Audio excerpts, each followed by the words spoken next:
अनेक मंडळी आहेत। यानंतर आपण अध्यक्षीय भाषण ऐकणार आहोत।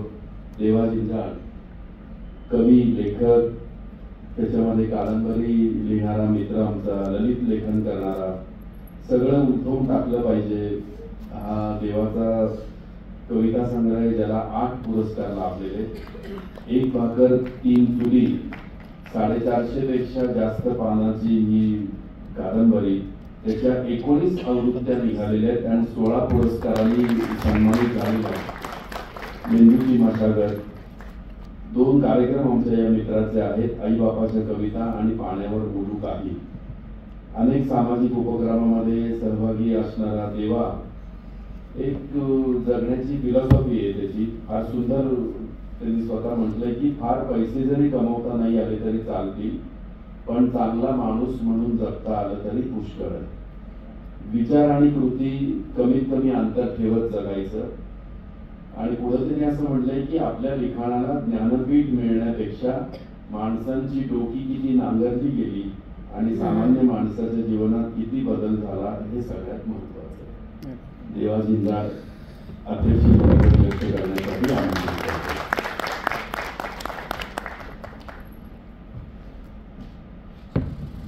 सर्वात आधी या महासूत्रसंचालकासाठी जोरदार टाळ्या। सामाजिक, राजकीय, सांस्कृतिक, साहित्यिक असं कुठलंही क्षेत्र नाही ज्या क्षेत्रात 3 दशकाहून अधिक आपला खणखणीत विवेकी आवाज ज्या माणसाचं आहे, त्यांचं नाव आहे मिलिंद कुलकर्णी सर।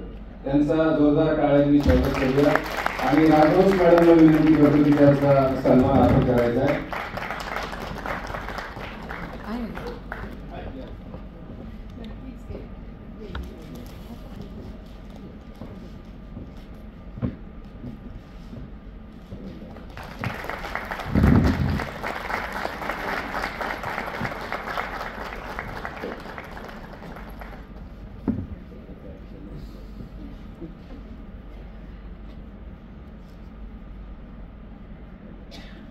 बऱ्याच कार्यक्रमांमध्ये सूत्रसंचालकाचा सन्मान राहून जातो आणि आपल्या सगळ्यांना शेवटपर्यंत बांधून ठेवण्याचं जे कसर आहे ते त्या माणसाच्या अंगी असतं आणि यांचं नाव खूप मोठं आहे। आणि मी आल्या तिथून पाहिलं, अरे कुलकर्णी सर येतात, ज्यांनी आता दिल्लीचं साहित्य संमेलन सुद्धा घालवलेले आणि खूप मोठे कार्यक्रम करतात। आणि त्यांच्या दृष्टीने हा प्रोग्राम लहान जरी असला तरी ते प्रत्येक काम हे मोठ्या मनानं आणि मोठं आहे समजून करतात। हिना मॅडम म्हणाले की स्त्रीला उसंती मिळाली पाहिजे तर ती काहीतरी लिहू शकते। तर मग तुमच्या म्हणण्याप्रमाणे जर विचार केला तर सागरचा आपण सत्कारच केला पाहिजे, कारण जगात काय विशेष आहे सागरची विशेष आहे असं आपल्याला अभिमानाने म्हणावं लागेल। कारण अजून बापू का मॅडम म्हणाले, राजोस मॅडम म्हणाले की पुरुषाच्या स्त्रिया लवकर उठायच्या, रांगोळ्या वगैरे घालायच्या। आता स्त्रिया लवकर उठतात ना, पण त्या रांगोळ्या नाही घालत, फेसबुक करतात आणि तुम्ही काढलेल्या रांगोळीचे फोटो स्वतःच्या लेखीला लावतात, त्याला स्टेटसला ठेवतात। शेवटी भावना आहे, वेळ नाही हो। ह्या विचारला जायचे, तिथे आकडेमोड करायची, सागर चढावा करायचा, कोरला पाण्यात घरात सोडायचे, अजून काहीतरी उद्योग करायचे, रांगोळी काढणार कधी, बरोबर नाही? या सगळ्या संसाराच्या दबडग्यामध्ये पोटा पाण्याच्या प्रश्नाने आपल्याला त्रासलेलं आहे, बरोबर का नाही? बरं, आपण म्हणा पोट तरी आहे तरी घेऊ, सगळ्यांचं पोट सारखंच, परंतु आपल्या काही इच्छा असतात, आकांक्षा असतात, ज्या आईवडिलांकडून आपल्याला मिळत नाही, किंवा आपल्या नवऱ्याच्या खांद्याला खांदा लावून आपण लढलं पाहिजे, स्वतःला मोठं केलं पाहिजे, त्या काही इच्छा असतात। त्यासाठी स्त्रिया सुद्धा खांद्याला खांदा लावून लढतात, झगडतात आणि शिवाय लिहितात, हे फार महत्वाचं आहे। हिना मॅडमने ज्या ऊसतोडणी कामगारांचे प्रश्न सांगितले, त्या कामगारांसाठी गेली 15 वर्ष आम्ही काम करतो मॅडम।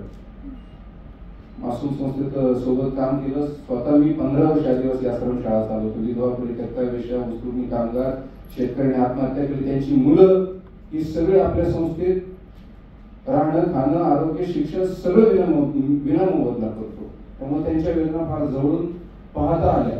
बरं, तुमचं म्हणणं असेल मग की त्यांना उसंती मिळाली पाहिजे, उसंती मिळाली तर ते काय करतात? उसंती मिळाली की दुसरं काम त्यांच्या पदरात असतं। कारण मी एका मुलाखतीत म्हटलेलं आहे स्त्रीनं फक्त घरातलं काम केलं, धुणं भांडी केली, मुलांचं केलं, नवऱ्याचं केलं म्हणजे त्या कामाला किंमत असते का? तर नाही. ती ज्यावेळेस रानात जाते, हातात कोयता घेते, ऊस तोडते किंवा रानात जाऊन राहते, त्याच वेळेस म्हटलं जाते की ती स्त्री कामाला जाते. तसंच घरात आहे, घरात पण रांधावाडा गोष्टी करा, किचन साफ करा, सगळं घर साफ ठेवा, पण त्या स्त्रीच्या कामाला किंमत आहे का? पण ती ज्यावेळेस बँकेत नोकरीला जाते, कुठल्या तरी ऑफिस मध्ये 8-10 तास राहते, त्यावेळेस त्या कामाला किंमत खऱ्या अर्थानं प्राप्त होते, असं समजणारा पुरुष आता समाज आहे. बरोबर नाही? आणि आपल्या आजूबाजूला सहजतेने घडतंय, आपण पाहतोय, परंतु त्याला पर्याय आहे का? नाही. कारण या धावपळीच्या युगात, या यंत्र युगात आपल्याला सगळ्यांना पुढे जाण्याची ओढ आहे, त्यातून हे सहजतेने घडतंय. बरोबर आहे? असो, आज रोजी या अर्घ्य या लघुकथा संग्रहाचं प्रकाशन झालं, हे व्यासपीठावरच्या सर्वांच्या अनुमतीने मी जाहीर करतो.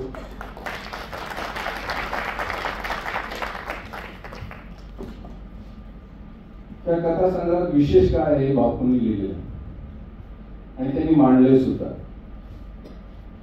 आणि निरक्षर पद्धतीने राजहंस मॅडमनं अतिशय चांगल्या पद्धतीने सांगितलेलं, कारण 650 पुस्तकं त्यांनी प्रकाशित केलेली आहेत.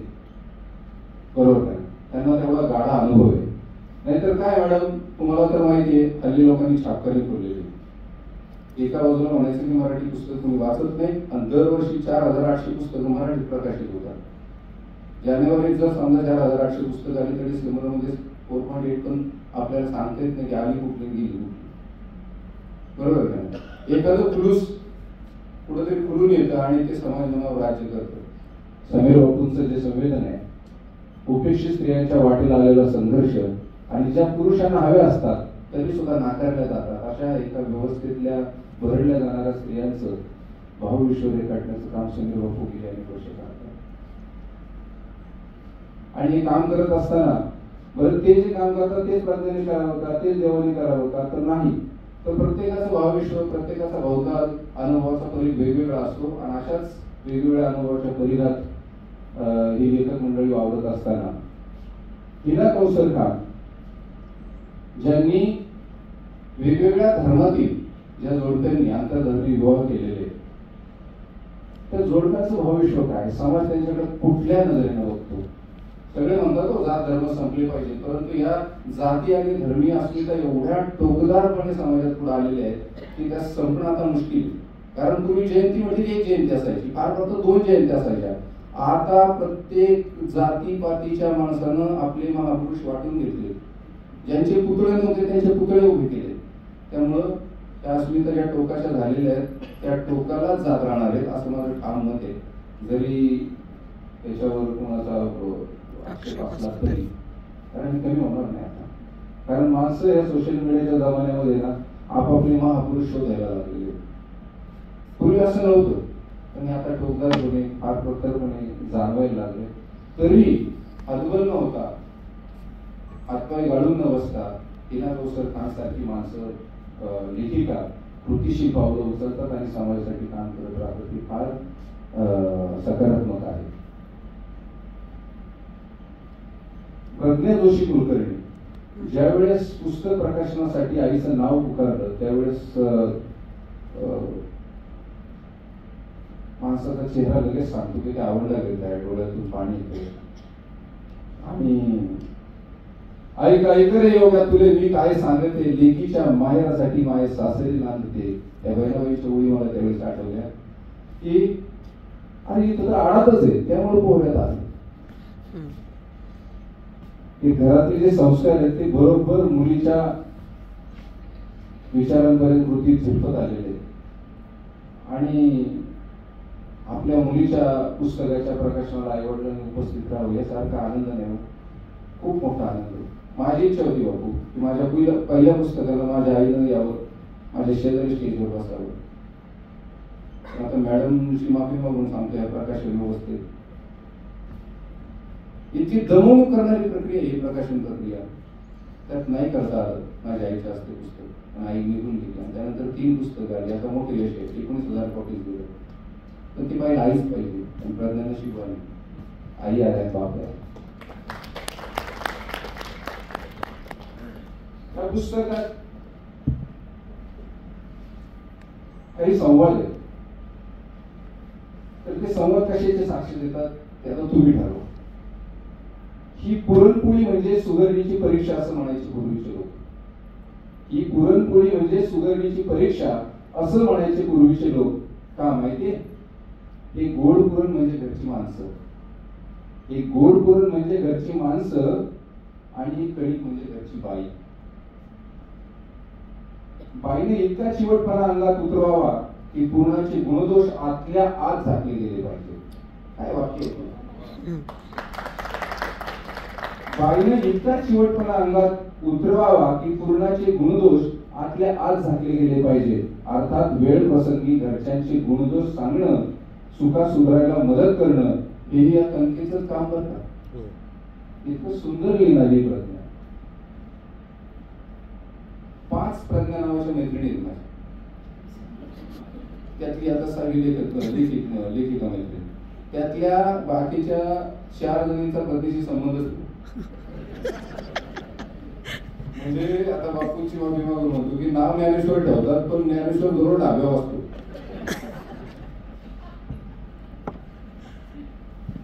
डावा म्हणजे कळलं ना, तिकडे गावाकडे फार सहजपणे बोललं जातं. ते डावा म्हणजे आमच्या इकडे प्यायची खायची सोय असलेली जागा असते. तर इतकं साधं सोपं आणि सहज लिहिलं.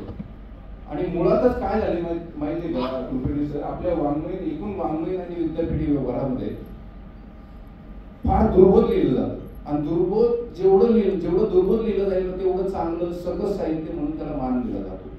पण माझं प्रामाणिक मत आहे की सहजतेला दुर्बोधतेचा किंवा जटिलतेचा स्पर्श जर झाला ना की चांगल्या भावनांचा जागर झालेलं साहित्य सुद्धा या विद्यापीठीय किंवा वाङ्मयीन व्यवस्थेत बळी दिलं जातं. आणि हे चांगलं नाही. साधं लिहा ना, सहज लिहा ना, त्या हृदयातून लिहावं थेट समोरच्या हृदयाला भिडावं. इतकं साधं असावं. इतकं साधं लिखाण प्रज्ञेच्या कथांमध्ये मला वाचायला मिळालं. आणि अनेक असे शब्द यात मला वाचायला मिळाले की जे आता खरं तर बोली भाषेतून लुप्त झालेले. तारा बावळकर मॅडमनी खूप चांगलं भाषण केलं की जी भाषा बोलली जाते, सातत्याने बोलली जाते, त्याच भाषेतले शब्द पुढच्या पिढीपर्यंत ट्रान्समिट होतात. नाहीतर नाही होत. आपण एक एक शब्द हरवून बसत आहोत. तर त्या तुलनेमध्ये तुम्ही पुन्हा केले होते काही शब्दांच्या. आता आपण काय म्हणतो फ्लोअरवर. प्रज्ञाचा मुलगा काय म्हणणार फ्लोअरवर. इथं भुईवर देवा. देवा म्हणजे देवागी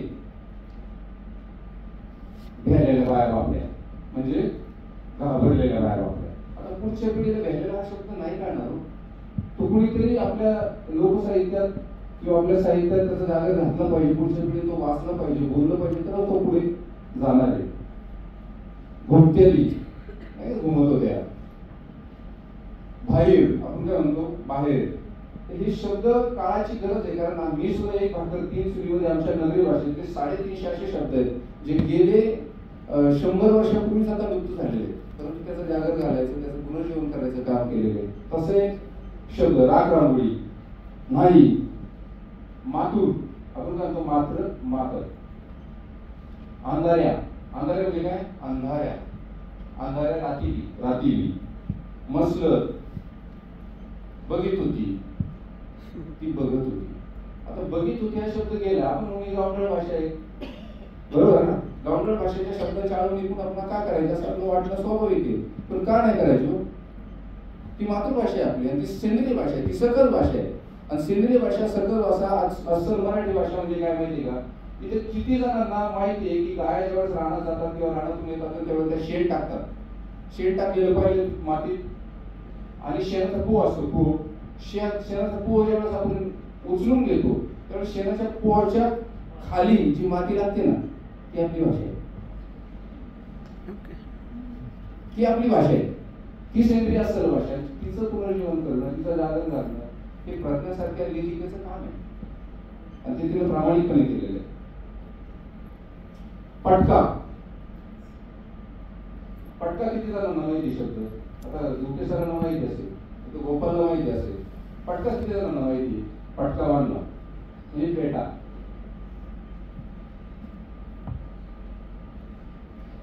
स्वांग, बऱ्याच जणांना स्वांग माहित असेल, लगेच मांडवाला लागली. कसं आपलं स्वांग किती चिकन असलं नीट नसलं तरी आपण गाडीतून ट्रेन मधून जाताना बापू दुसऱ्या स्वांगाचं आपलं ध्यान जात. म्हणून सागरसाठी सांगणं आहे की किती चिकण्या पोरी पाहिल्या तरी घराकडे वळतात पाय, आणि आपलीच बायको असते, आपलीच काही शहर आहे.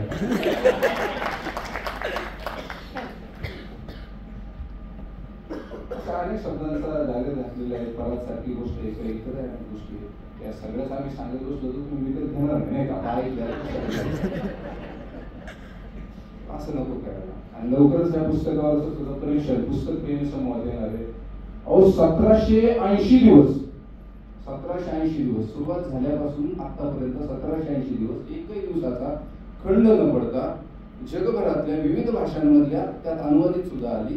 त्या सगळ्या पुस्तकांच्या अनुषंगानं त्याच्यावरती परीक्षण लिहिणं, रसग्रहण लिहिणं हे सोपं काम नाही.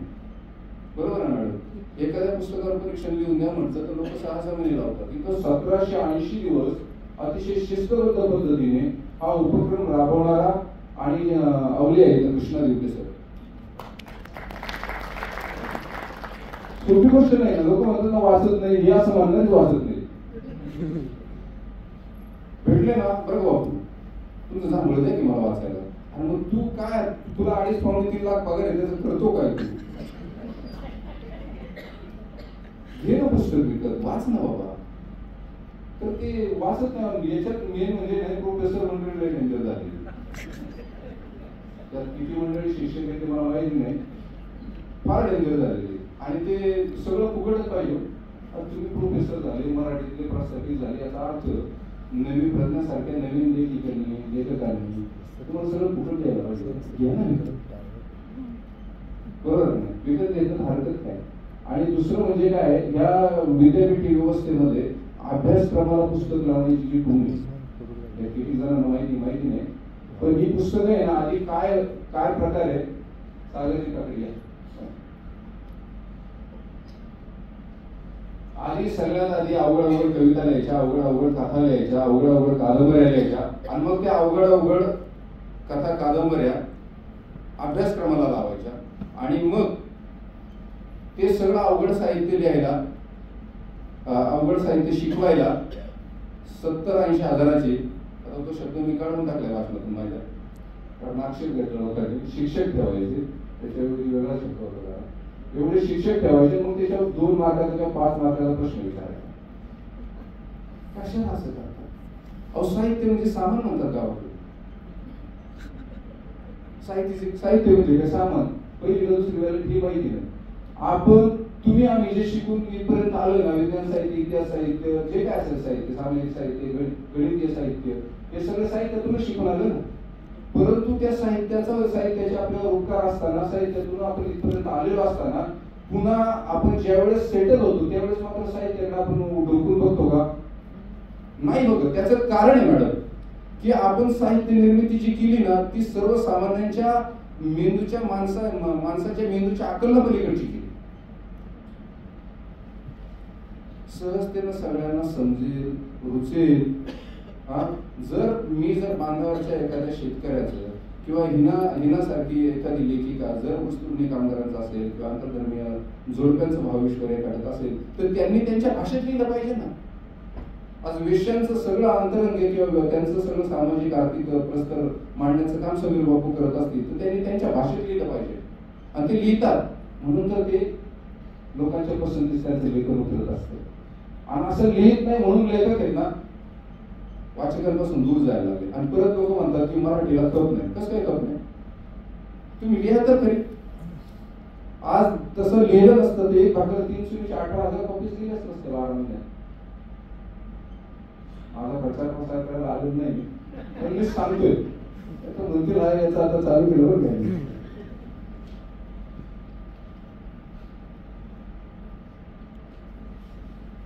मुद्दे भरपूर काढले होते पण बापूंना 1.5-2ची गाडी त्यांचा विचार केला पाहिजे नाही का.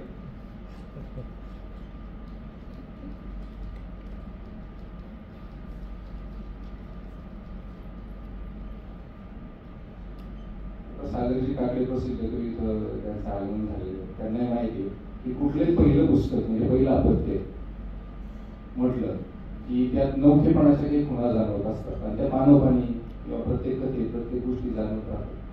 परंतु प्रज्ञेच्या गोष्टीतलं एक वैशिष्ट्य आहे, तिच्या लेखणीतलं एक वैशिष्ट्य आहे किंवा प्रत्येक कथेच्या संहितेचं वैशिष्ट्य आहे. जसं बापू म्हणाले की किंवा हिना मॅडम म्हणाले की जी त्यातली कथा विषय ती कथा विषय फार सशक्त आहे, त्याचं विस्तारीकरण होऊ शकतं असं मला वाटतं. त्या लघुकथा आहे पण त्या लघुकथांचं चांगल्या पद्धतीने विस्तारीकरण होऊ शकतं. बापूंनी अपेक्षा व्यक्त केली की या पलीकडे जाऊन प्रज्ञांनी लिहिलं पाहिजे, कारण तिच्याकडे ती हातोटी आहे, एक लय आहे, एक प्रवाहीपण आहे. त्याच्यामुळं कुठली कथा वाचताना ती बोर वाटत नाही. पहिली 3-4 पानं कुठल्याही लेखकाची कुठली 3-4 पानं जर वाचायला आपण घेतली ना की लगेच आवाज कळतो की पुढे वाचायचं का नाही वाचायचं. बरोबर ना? कारण 4800 पुस्तकं जर मराठीत दरवर्षी येत असतील आणि आपल्याला वर्षाच्या शेवटी 5 पुस्तके आठवत असतील तर किती कचरा मराठी साहित्यात आला हे सांगायला तर प्रकाशिका बसलेला आहे. आमचा बघा विषय चालला होता की देणं घेणं कसं असतं काय असतं. आता प्रकाशक आणि लेखक यांचं नातं काय हे त्यांना माहिती, परंतु सगळे प्रकाशक तसे नसले तरी बरेच तसेच आहेत आणि मी त्याच्या तोंडावर सांगते. बरोबर आहे मॅडम? ते बरोबर म्हणतो म्हणजे सगळं बरोबर आहे, परंतु निरक्षर पद्धतीने चांगलं, कारण त्यांनी जर 650 पुस्तकं आतापर्यंत केली असतील तर नक्की 1500 तरी नाकारली असतील. बरोबर ना? आले तसे छापले असं केलं तर प्रकाशन तरीच नावावर पाली येत नाही, कारण तुम्ही कचरा छापताय हे वाचकांना कळतं. कारण सगळीच पुस्तकं वाचकांच्या पसंतीस उतरतात असं नाही, परंतु आरेफेर ही मात्र वाचकांच्या पसंतीस उतरणारं पुस्तक आहे. म्हणून राजहंस प्रकाशनने त्यांना न्याय द्यायचा प्रयत्न केला, प्रकाशात आणायचं काम केलं आणि खऱ्या अर्थाने आकडेमोडीच्या या सगळ्या बडग्यात सापडलेली लेखिका त्यांनी प्रकाशात आणायचं, लोकांसमोर आणायचं महत्वाचं काम केलेलं आहे. आणि सगळ्या स्त्रियांनी लिहिलं पाहिजे, लेखिकाच झालं पाहिजे ह्या मताचा मी नाही. सगळ्यांना उसंत मिळते ना, कुणी रांगोळ्या काढाव्या, बरोबर ना, कुणी वाचावं, कारण सगळे जर लेखक झाले तर वाचायचं कुणी ना, बरोबर आहे. हिना मॅडमचं म्हणणं बरोबर आहे, उसंत मिळाली तरच हे सगळं शक्य होतं. पण ज्याला आवड असते ना त्याला सवड मिळते आणि त्या सवडीतूनच त्यांनी अतिशय चांगलं अर्घ्य नावाचं पुस्तक लिहिलेलं आणि त्याचा लोकार्पण झालं. त्यासाठी सगळी मंडळी तुम्ही उपस्थित राहिलात आणि या कार्यक्रमाला 4 चांद लावण्यासाठी मिलिंद कुलकर्णींसारखा एक महासूत्रसंचालक लावला. हे सुद्धा फार जमेचं आहे, फार जमेचं आहे. कारण अनेक कार्यक्रमांमध्ये ना सूत्रसंचालक म्हणजे हा कधी जागे बसला असतो, म्हणजे माझाच बाईक आणि माझंच आहे अशी सूत्रसंचालकांची पद्धत असते. त्याच्यावरती सूत्रसंचालन कसे करू नये नावाचं मला पुस्तक येते आणि मी राजहंस मॅडम छापलं देणार आहे. कारण हो खरंच तसंच असतं आणि साहित्याचा गंध नसणार. आता आपल्या समोर एक कविकार येणार आहेत आणि कविकार शब्द आमदार कुठून, पण त्या सगळ्या क्षेत्रात लिहिल्या वावरणारी माणसं ज्यावेळेस हे अशा कार्यक्रमाचा भाग नसतात तर तो कार्यक्रम खऱ्या अर्थानं सर्व गुण संपन्न होतो आणि स्मरणात राहणारा ठरतो.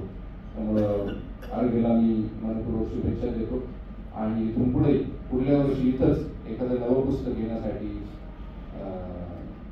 पुन्हा या कार्यक्रमाची प्रेरणा घेऊन लिहित राहावंच आणि पुन्हा एकदा आईबाबांना आम्हाला इथं या स्टेजवर पाहायचंय ही अपेक्षा व्यक्त करून थांबतो. धन्यवाद.